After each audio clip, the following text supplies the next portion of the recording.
साथियों, स्वागत है आपका हमारे channel HKS horror official channel में। आज हम आपके लिए लेकर आए हैं एक ऐसी कहानी जो आपकी रूह को कँपा देगी। इस कहानी में आपको रोमांच के साथ साथ एक डर का एहसास भी होगा। तो साथियों, अपने कानों में हेडफोन ईयरफोन लगा लीजिए और तैयार हो जाइए एक रोमांच वाले सफ़र के लिए। यह कहानी शुरू होती है उत्तर प्रदेश के एक छोटे से गांव गोवर्धनपुर की। काली मंदिर दूर दूर तक प्रसिद्ध था।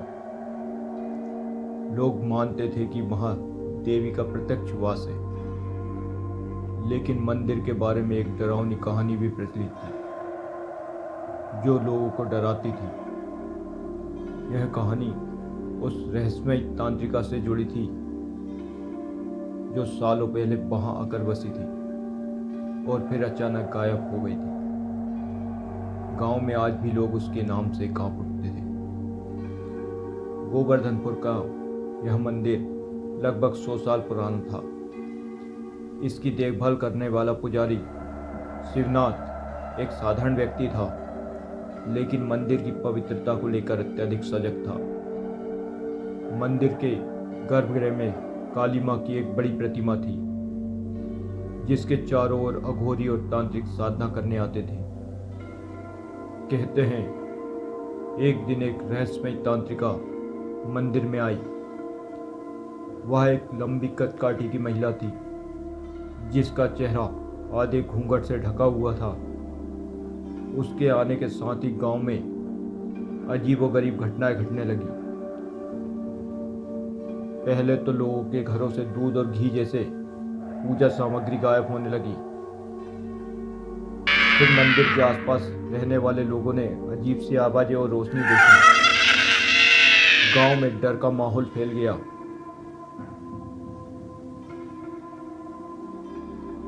तांत्रिका ने मंदिर के पास ही एक झोपड़ी बना ली थी और वहीं रहने लगी।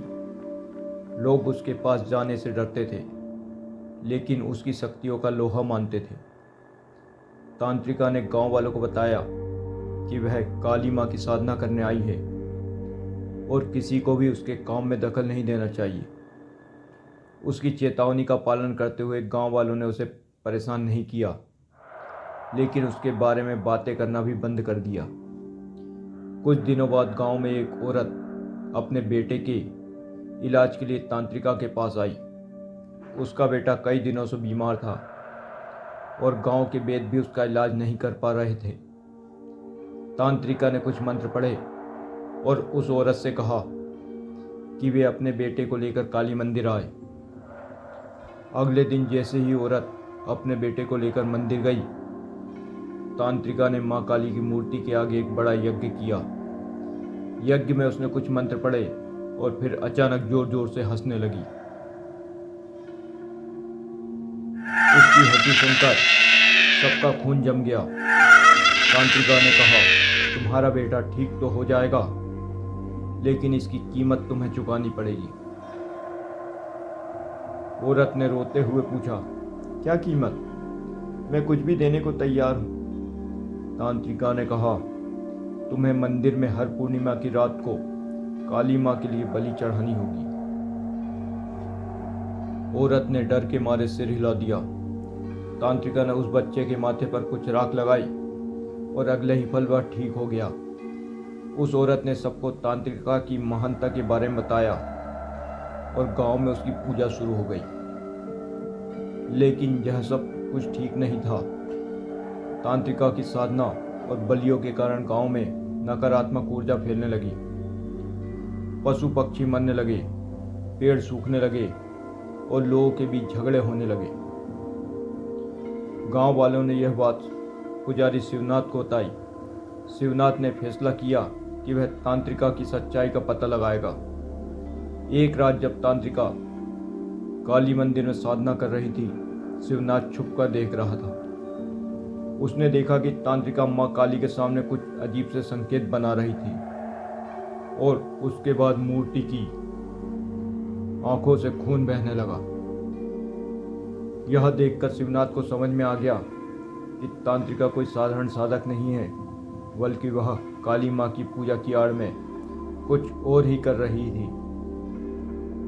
शिवरात ने गांव वालों को इकट्ठा किया और उन्हें पूरी बात बताई। सब ने मिलकर तांत्रिका को गांव से निकालने की योजना बनाई। अगले दिन जब तांत्रिका साधना में मग्न थी, गांव वाले एकत्र होकर मंदिर पहुंच गए।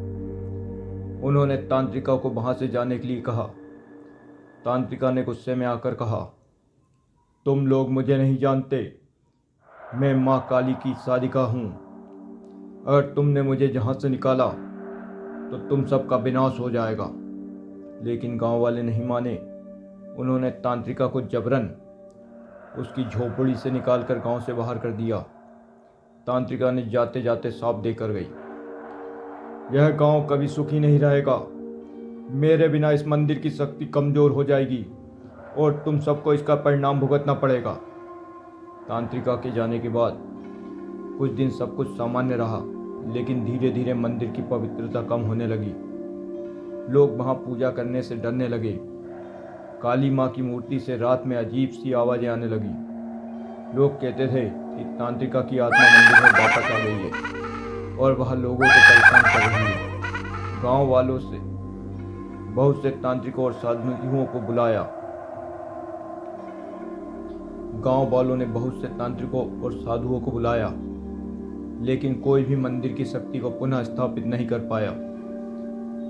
धीरे धीरे लोग मंदिर जाने से भी डरने लगे। गांव में अजीब सी घटनाएं घटने लगी। बच्चों का गायब होना, जानवरों का मर जाना और लोगों का पागल हो जाना आम बात हो गई। एक दिन गांव का एक युवक जिसका नाम अर्जुन था, उसने फैसला किया कि वह इस रहस्य का पता लगाएगा। अर्जुन को अपने पुरखों से तांत्रिक विद्या की थोड़ी बहुत जानकारी थी। उसने अपनी माँ से आशीर्वाद लिया और माँ काली मंदिर की ओर चल पड़ा।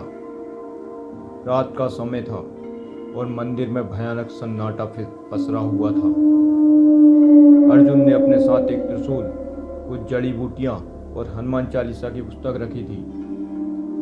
जैसे ही वह मंदिर के पास पहुंचा, उसने देखा कि मंदिर के चारों ओर एक अजीब सी रोशनी फैली हुई थी। वह अंदर गया और देखा कि तांत्रिका की छाया माँ काली की मूर्ति के सामने खड़ी है। अर्जुन ने साहस करके पूछा, कौन हो तुम और यहाँ क्या कर रही हो? छाया ने धीरे धीरे से कहा, मैं वह हूँ जिसे तुम सब ने जहाँ से निकाल दिया था। अब मैं इस मंदिर की आत्मा हूँ और इसे छोड़कर नहीं जा सकती। अर्जुन ने कहा, अगर तुम माँ कालिका की साधिका हो तो ये सब क्यों कर रही हो? छाया ने जोरदार हंसी के साथ कहा, मैं साधिका नहीं, तांत्रिक हूँ। मेरी साधना पूरी नहीं हो पाई थी और तुम सब ने मुझे जहां से निकाल दिया था। अब मैं तब तक चैन से नहीं बैठूंगी जब तक यह गांव नष्ट नहीं हो जाता। अर्जुन ने हिम्मत दिखाते हुए त्रिशूल उठाया और हनुमान चालीसा का पाठ करने लगा। उसकी आवाज से छाया की शक्ति कम होने लगी। अर्जुन ने अपनी पूरी शक्ति से त्रिशूल को मूर्ति की ओर फेंका। त्रिशूल जैसे ही मूर्ति के पास पहुंचा, एक भयंकर विस्फोट हुआ और तांत्रिका की आत्मा गायब हो गई।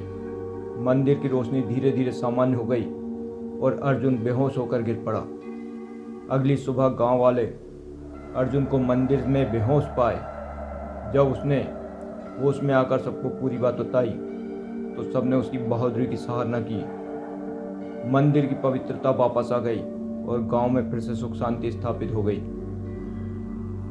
लेकिन आज भी लोग कहते हैं कि पूर्णिमा की रात को अगर आप काली मंदिर के पास जाएं तो आपको वहां तांत्रिका की हंसी सुनाई दे सकती है। ऐसा लगता है कि वह आत्मा आज भी अपनी अधूरी साधना पूरी करने के लिए वहां भटक रही है।